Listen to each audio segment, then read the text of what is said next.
나는 62세의 요양병원 원장이다. 나의 하루는 소독약 냄새와 느리게 흘러가는 시간과 누군가의 마지막을 준비하는 조용한 한숨 속에서 시작되고 또 끝이 난다. 아내를 보낸 후 나는 다른 이들의 마지막을 돌보는 것으로 내 남은 삶의 의미를 찾으려 했다. 그렇게 십수년이 흘렀다. 내 감정은 무뎌졌고 내 세상은 잿빛이 되었다. 오늘도 그랬다. 산더미 같은 서류 작업을 마치고 텅 빈 원장실에서 홀로 밤을 지새우던 중이었다. 그때 책상 위에서 잊혔던 것처럼 놓여있던 휴대폰이 짧게 울렸다. 문자 메시지 한 통. 발신인은 윤서아 씨라고 저장되어 있었다. 우리 병원 환자의 보호자였던 그녀였다. 나는 무심코 메시지를 열었다. 그리고 그 안에 담긴 짧은 문장을 읽는 순간 멈춰있던 내 심장이 쿵 하고 내려앉았다. 원장님, 그날 저는 모든 걸 걸었어요. 부디 평안하세요. 그날이라니 대체 어느 날을 말하는 것인가? 모든 것을 걸었다니 무엇을 걸었다는 말인가? 혼란스러운 질문들이 머릿속을 헤집었다. 나는 다급하게 그녀의 번호로 전화를 걸었다. 하지만 수화기 너머에서는 차가운 기계음만이 흘러나왔다. 지금 거신 번호는 없는 번호이오니 없는 번호. 그녀는 왜 이런 마지막 같은 문자를 남기고 번호까지 없애버린 것일까? 나는 의자에 깊숙이 몸을 기댄 채 눈을 감았다. 휴대폰 액정에 희미한 불빛 위로 몇 달 전 그녀를 처음 만났던 날의 기억이 안개처럼 피어올랐다. 그날도 오늘처럼 병원은 늘 같은 풍경이었다. 새로운 환자 한 분이 입원했다. 중증 치매를 앓는 할머니였다. 그리고 그 곁을 30 중반으로 보이는 한 여자가 묵묵히 지키고 있었다. 그 여자가 바로 윤서아 씨였다. 나는 입원 서류를 통해 그녀의 신상에 대해 몇 가지를 알 수 있었다. 35살, 이혼, 할머니의 유일한 보호자. 그녀는 화장기 하나 없는 얼굴에 질끈 묶은 머리를 하고 있었다. 하지만 초라해 보이지 않았다. 오히려 그 어떤 화려한 치장보다도 강한, 고요하고 단단한 힘이 느껴졌다. 그녀는 치매 때문에 잠시 어린아이가 되어버린 할머니를 조금의 찡그림도 없이 무한한 인내심으로 대했다. 그 모습이 내게는 무척 인상 깊었다. 수많은 보호자들을 봐왔지만 대부분은 지쳐 있었고 때로는 원망 섞인 표정을 숨기지 못했다. 하지만 그녀는 달랐다. 내가 병원 생활에 대해 설명할 때 그녀는 내 눈을 똑바로 바라보며 조용히 경청했다. 그녀의 목소리는 낮고 차분했다. 그리고 그녀가 내 옆을 스쳐 지나갈 때 나는 아주 낯선 향기를 맡았다. 값비싼 향수 냄새가 아니었다. 비 온 뒤에 라일락 숲에서나 맡을 수 있을 법한 맑고 깨끗한 향기. 나의 세상은 늘 소독약 냄새로 가득 차 있었기에 그 살아있는 향기는 내게 아주 작은 충격으로 다가왔다. 그 후로 그녀는 거의 매일같이 병원을 찾아왔다. 할머니는 이미 손녀를 알아보지 못했지만 그녀는 하루도 거르지 않고 할머니의 곁을 지켰다. 나는 원장실 창문을 통해 혹은 복도를 지나가며 종종 그녀의 모습을 보았다. 할머니에게 동화책을 읽어주는 모습, 서툰 솜씨로 할머니의 머리를 빗겨주는 모습, 그리고 그저 말없이 주름진 할머니의 손을 가만히 잡고 앉아있는 모습. 나는 그녀에게서 나의 지난 모습을 보았다. 아내가 긴 투병 생활을 할 때 나 역시 저렇게 그녀의 곁을 지켰었다. 그래서 나는 알 수 있었다. 그녀가 가진 슬픔의 깊이와 그럼에도 불구하고 무너지지 않으려는 그녀의 강인함을. 나와 그녀는 서로 다른 시간 속에서 같은 외로움을 겪고 있는 동지일지도 모른다고. 나는 생각했다. 어느덧 계절이 바뀌고 병원 정원에 심어둔 국화가 하나둘 피어나기 시작했다. 어느 늦은 저녁, 마지막 순찰을 돌던 나는 복도 끝에서 집으로 돌아가려는 그녀와 마주쳤다. 그날따라 그녀는 유난히 지쳐 보였다. 나는 나도 모르게 평소에 나답지 않은 말을 건넸다. 고생이 많으십니다. 늘 하던 의례적인 인사가 아니었다. 진심이었다. 그녀는 잠시 놀란 듯 나를 바라보았다. 그리고는 처음으로 내게 희미한 미소를 보여주었다. 슬픔이 묻어나는, 하지만 아주 맑은 미소였다. 원장님도요. 그녀는 짧게 대답하고는 고개를 숙여 인사하고 떠났다. 그녀가 사라진 복대는 잠시 동안 그 라일락 향기가 머물다 이내 소독약 냄새 속으로 사라져 버렸다. 나는 그 자리에 서서 그날 처음으로 깨달았다. 어느새 나도 모르게 그녀의 방문을 기다리고 있었다는 것을. 잿빛으로 반복되던 나의 일상 속에서 그녀의 존재가, 그녀의 그 희미한 향기가 내게 작은 위안이 되고 있었다는 것을. 그것이 시작이었다. 지금 내 손에 들린 이 마지막 문자에 아주 조용했던 시작. 이야기는 그녀를 처음 만났던 그날로부터 몇 달이 흐른 뒤의 일들을 따라간다. 그녀, 윤소아 씨는 나의 잿빛 세상에 스며든 희미한 라일락 향기였다. 나는 요양병원에 작은 정원을 가꾸는 것이 유일한 낙이었다. 죽음과 소멸로 가득한 이 공간 속에서 흙을 만지고 새로운 생명을 키우는 일은 나 자신을 지키기 위한 마지막 보루와도 같았다. 아내가 살아생전 좋아했던 장미 넝쿨과 이름 모를 들꽃들이 자라는 그곳은 나의 작은 성역이었다. 서아 씨는 날이 좋은 오후면 휠체어에 할머니를 태우고 그 정원으로 나왔다. 처음 얼마간 우리는 아무 말도 나누지 않았다. 나는 장미 넝쿨의 마른 가지를 잘라내고 그녀는 벤치에 앉아 할머니의 담요를 덮어주거나 조용히 책을 읽었다. 우리는 서로를 의식하지 않는 척했지만 실은 서로의 존재를 분명히 느끼고 있었다. 정적 속에서 우리는 각자의 외로움을 지닌 채 같은 공간을 나누는 말없는 동료 같았다. 어느 날 오후 그녀가 할머니의 휠체어 옆에 핀 작은 민들레를 뽑으려 허리를 숙였다. 나는 말없이 다가가 내가 쓰던 원예용 장갑을 벗어 그녀에게 건넸다. 그녀는 잠시 놀란 듯 나를 보더니 이내 작은 목소리로 고맙습니다라고 말하며 장갑을 꼈다. 그것이 우리의 첫 번째 비공식적인 대화였다. 시간이 흐르면서 우리의 만남은 조금씩 자연스러워졌다. 할머니의 상태가 유난히 좋지 않았던 날, 그녀는 정원 벤치에 앉아 홀로 어깨를 떨고 있었다. 나는 차마 위로의 말을 건넬 용기가 나지 않았다. 대신 병원 자판기에서 따뜻한 율무차를 한 잔 뽑아 말없이 그녀의 옆에 놓아주었다. 그녀는 고개를 들어 나를 보았다. 그 눈에는 짙은 슬픔과 함께 감당하기 힘든 삶의 무게가 어려 있었다. 그녀는 아무 말 없이 율무차 캔을 두 손으로 감쌌다.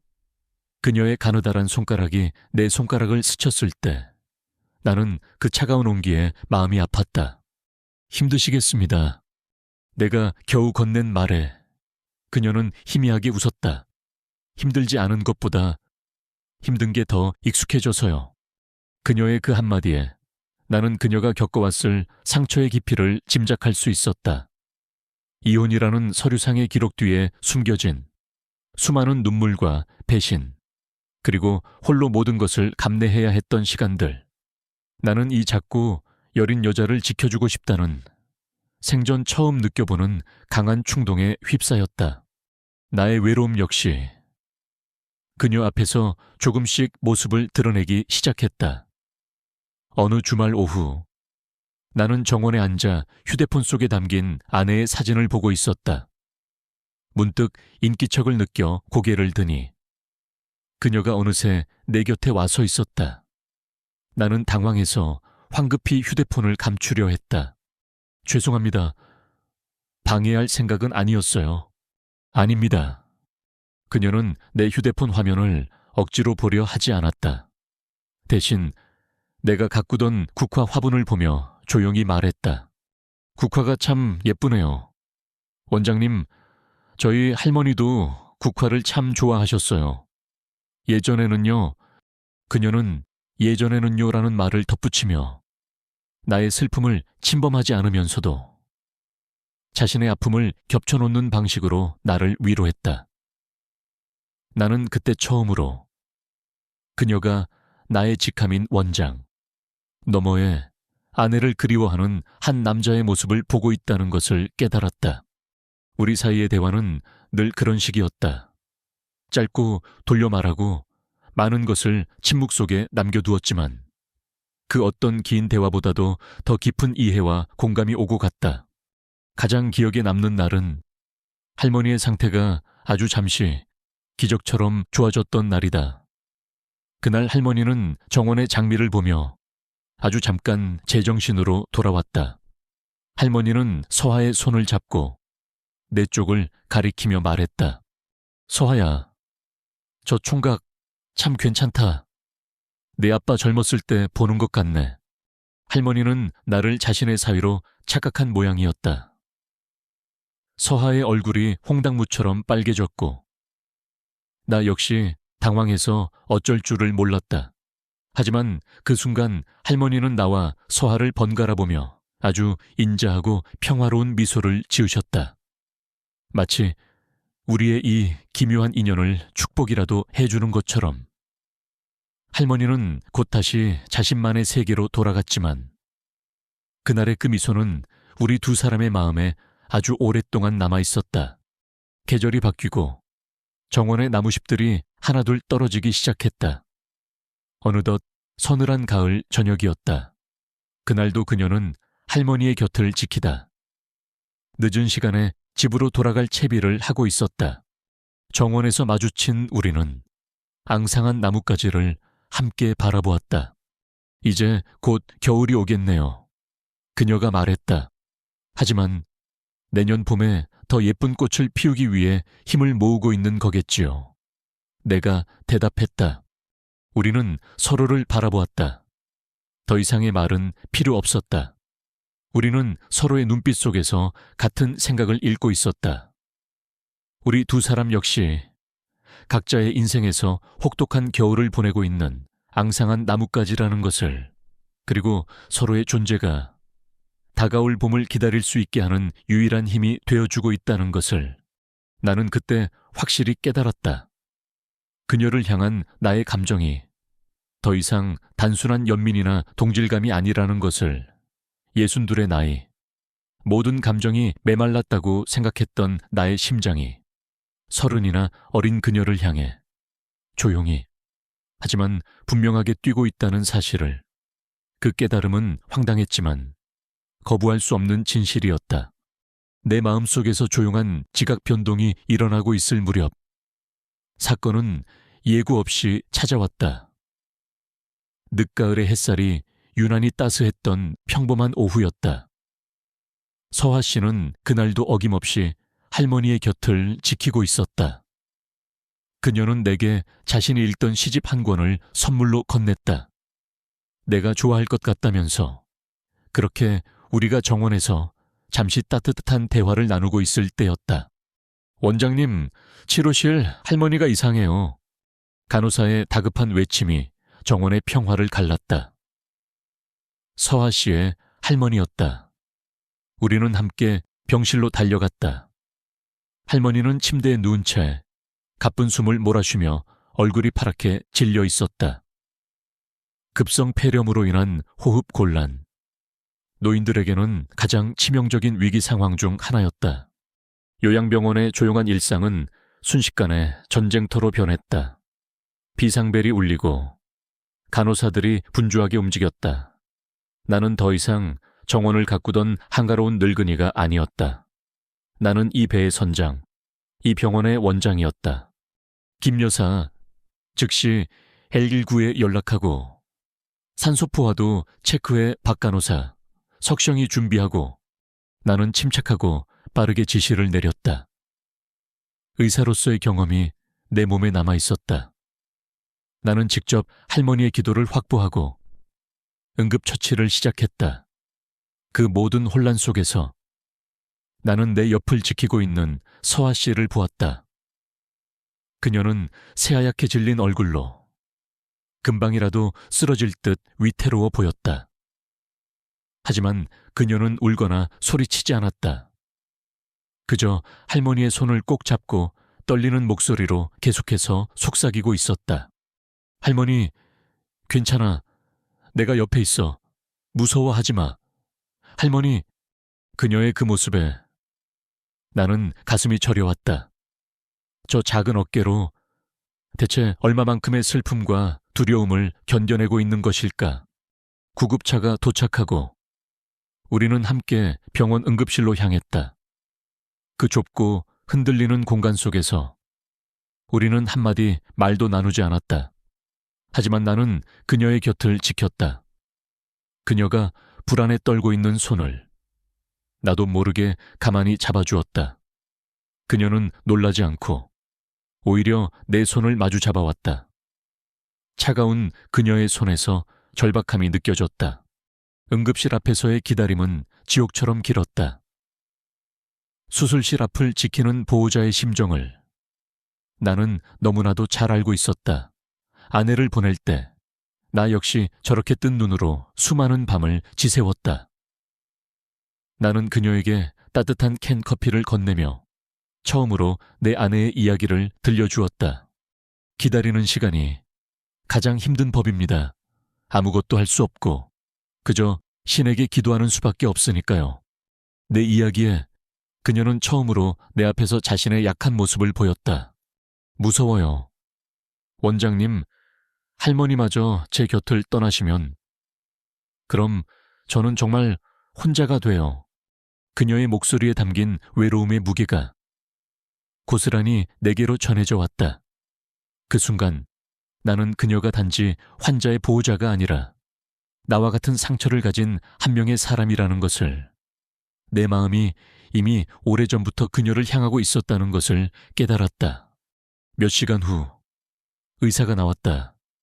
다행히 할머니는 고비를 넘겼다고 했다. 위험한 순간은 지났지만 한동안 중환자실에 있어야 한다고 했다.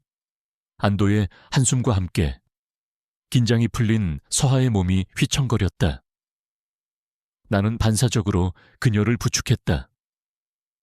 내 품에 기댄 그녀가 어린아이처럼 조용히 눈물을 터뜨렸다. 나는 그저 그녀의 등이 진정될 때까지 말없이 토닥여줄 뿐이었다.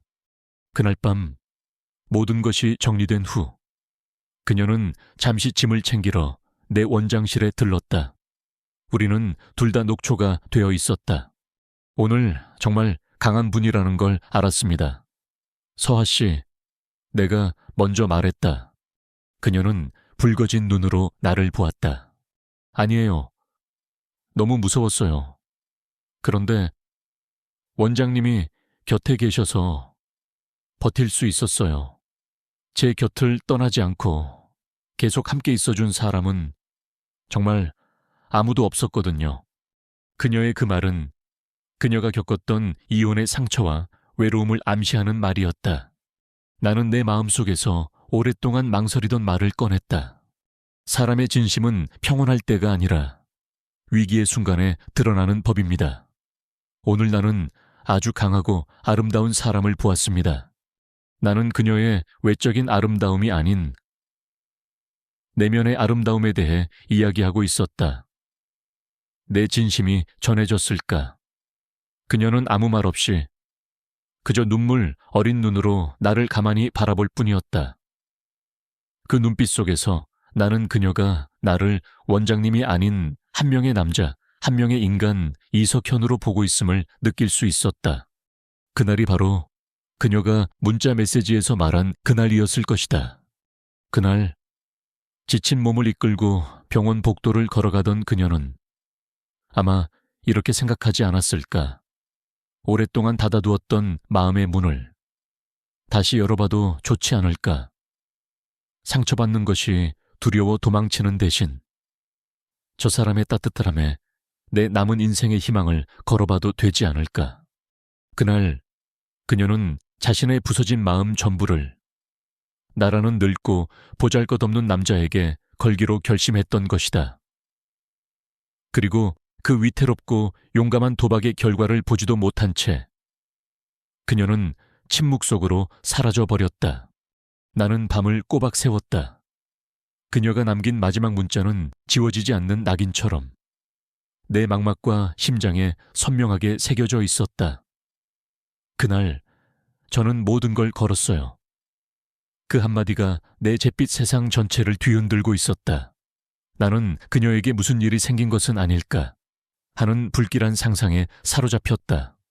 다음 날 아침 나는 수십 년간 지켜온 나의 평온한 일상에서 처음으로 벗어났다.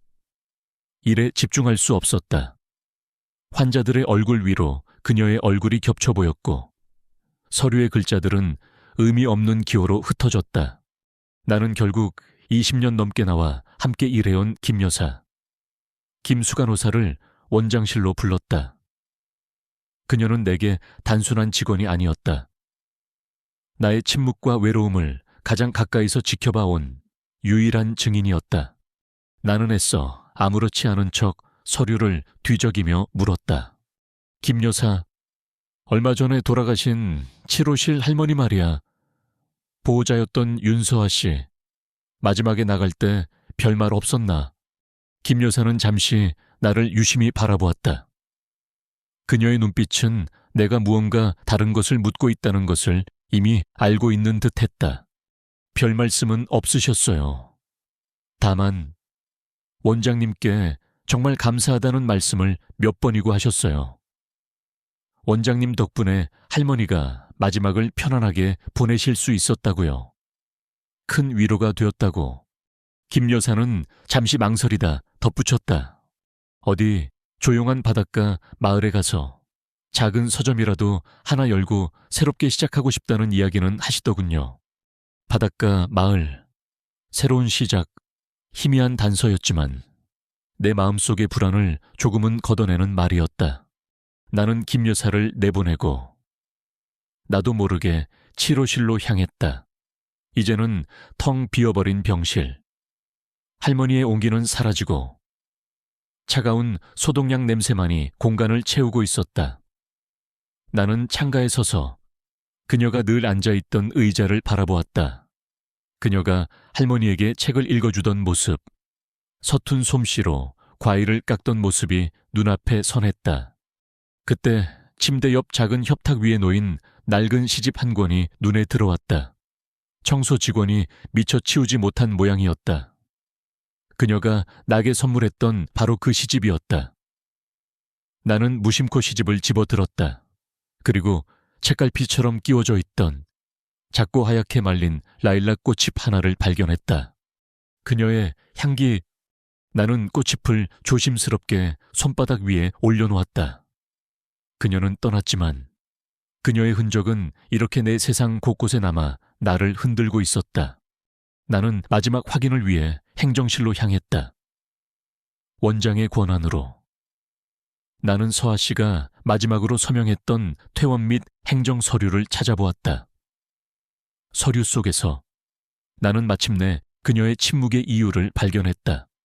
그녀는 할머니가 돌아가신 후 장례 절차와 모든 서류 작업을 마쳤다. 그리고 퇴원 서류의 향후 거주지란에 아주 작고 단정한 글씨로 이렇게 적어두었다. 강원도 강릉 새로운 시작. 서류에 찍힌 날짜는 그녀가 나에게 문자를 보내기 바로 전날이었다. 모든 것을 정리하고 새로운 삶을 향해 떠날 준비를 마친 후에 그녀는 내게 그 마지막 문자를 보냈던 것이다. 모든 조각이 맞춰졌다.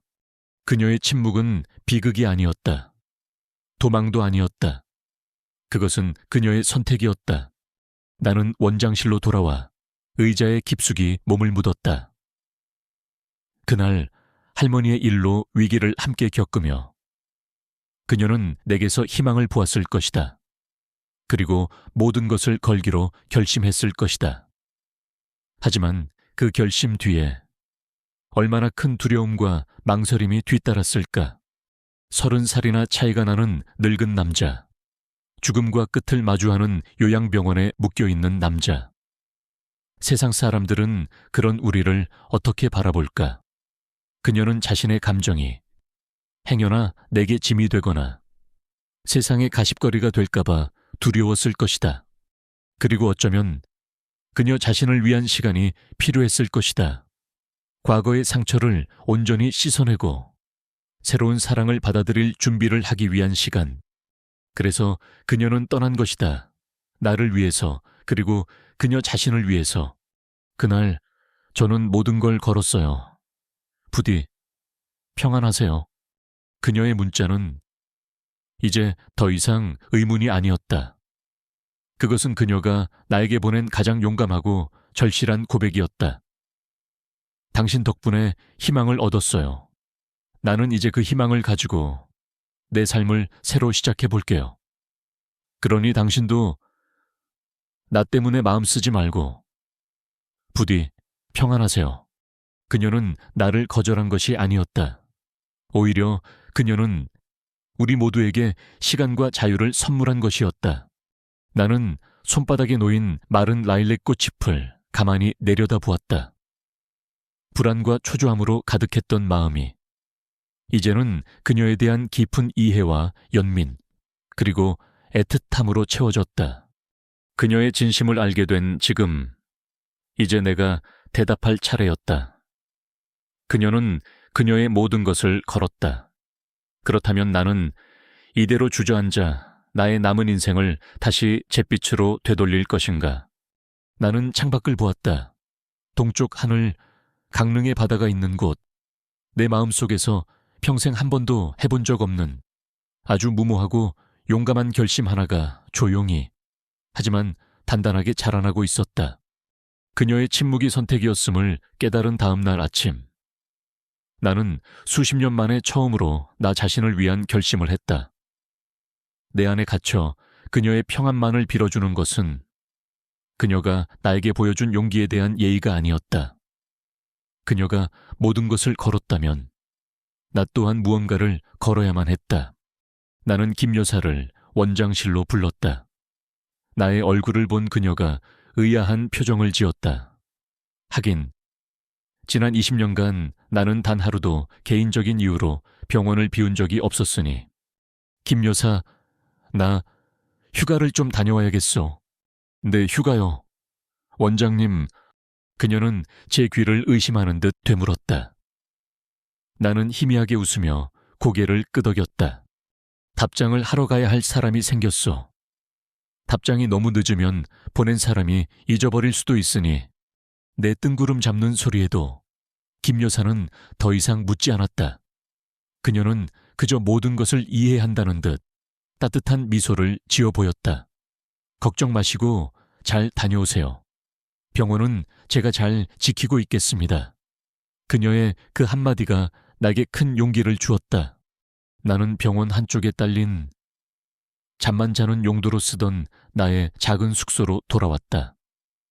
그리고 아주 오랜만에 여행 가방을 꺼냈다.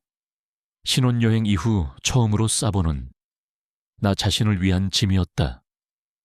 나는 며칠 입을 간단한 옷가지와 그녀가 주었던 시집, 그리고 시집 속에 고이 끼워두었던 마른 라일락 꽃잎을 챙겼다. 짐을 싸고 나서 나는 침대 머리맡에 놓인 아내의 사진을 한참 동안 바라보았다. 그리고는 조용히 말을 걸었다. 여보, 나 행복해지려는 이기적인 노력을 좀 해보려고 해. 당신이 늘 그랬잖아. 나보고 너무 자신을 돌보지 않는다고. 하늘에서라도 나를 좀 응원해 주구려. 아내의 사진은 여전히 따뜻한 미소로 나를 보고 있었다. 나는 나의 낡은 세단에 시동을 걸었다. 그리고 평생 나의 세상이었던 요양병원을 뒤로하고 동쪽을 향해 강릉의 바다를 향해 달리기 시작했다. 차창 밖으로 익숙했던 풍경들이 빠르게 스쳐 지나갔다. 회색빛 도시가 멀어지고 푸른 산과 긴 터널들이 나타났다. 라디오에서는 내가 젊은 시절 즐겨 듣던 옛 노래가 흘러나왔다. 나는 나도 모르게 그 노래를 따라 흥얼거리고 있었다. 내 안에 늙고 지친 이석현이 잠에서 깨어나 설렘을 아는 청년 이석현으로 돌아가고 있는 기분이었다. 나는 그녀를 생각했다. 지금쯤 그녀는 무엇을 하고 있을까? 작은 서점의 창가에 앉아 책을 읽고 있을까? 아니면 바닷가의 작은 꽃집에서 향기로운 꽃들을 다듬고 있을까? 나를 보면 그녀는 어떤 표정을 지을까?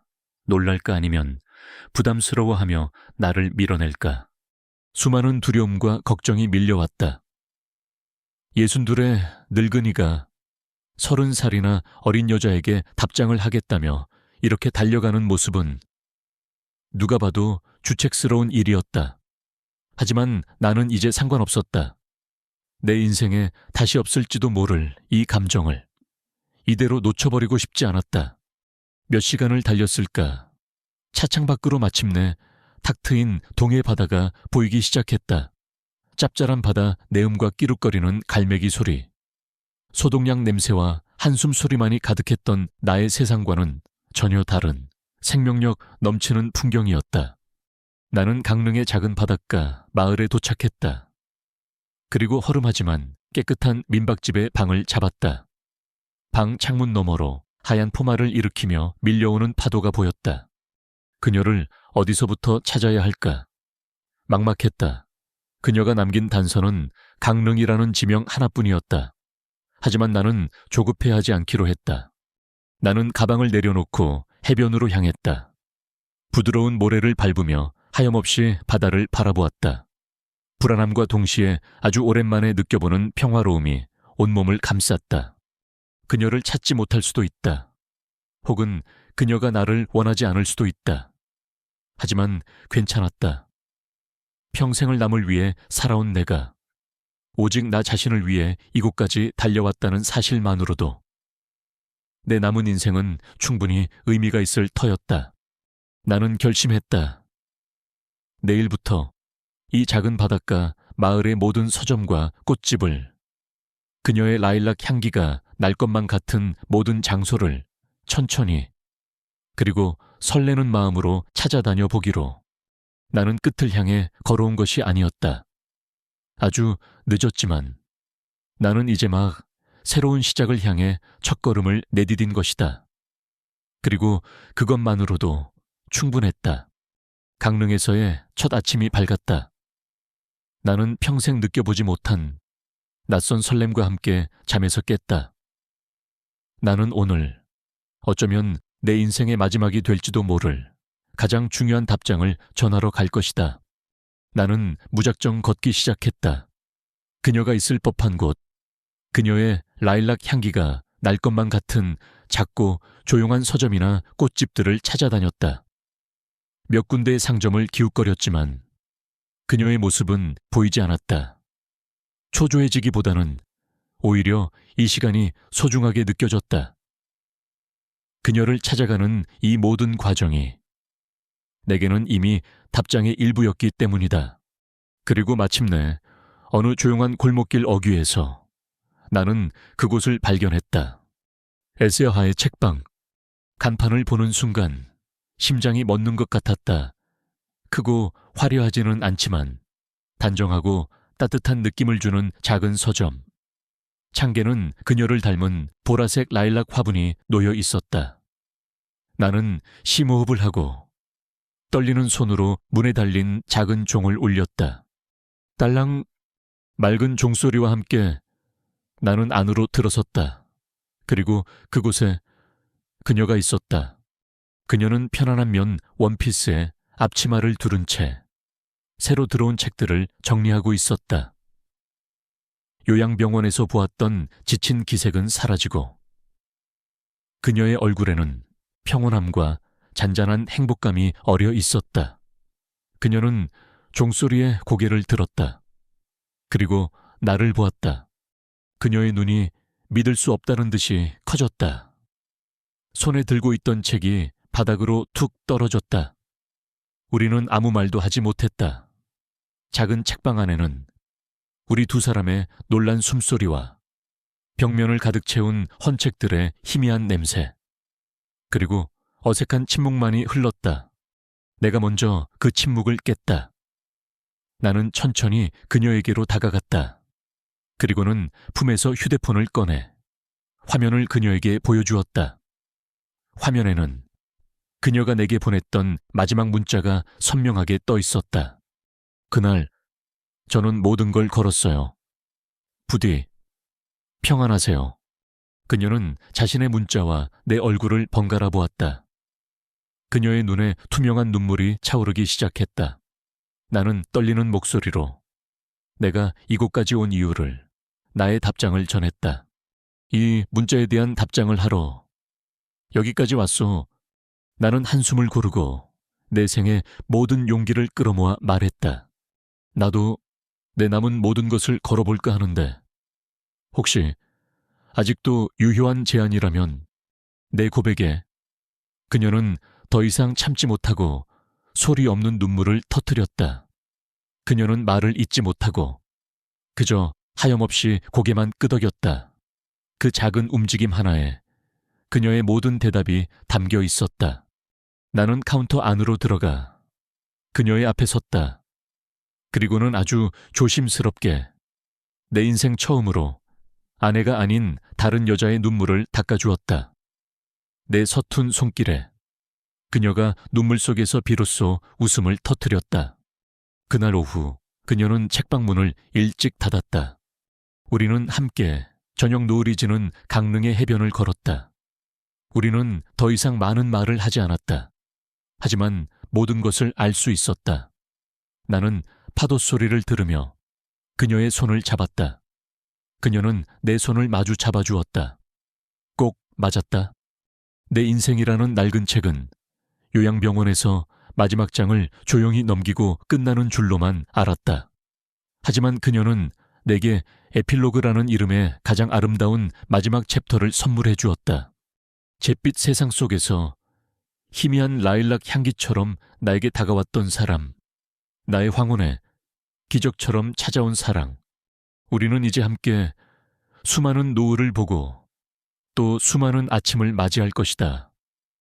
서로의 상처를 보듬고 서로의 외로움을 채워주면서 그렇게 우리의 진짜 이야기는 저녁 노을이 아름다운 이 바닷가에서 이제 막 시작되고 있었다.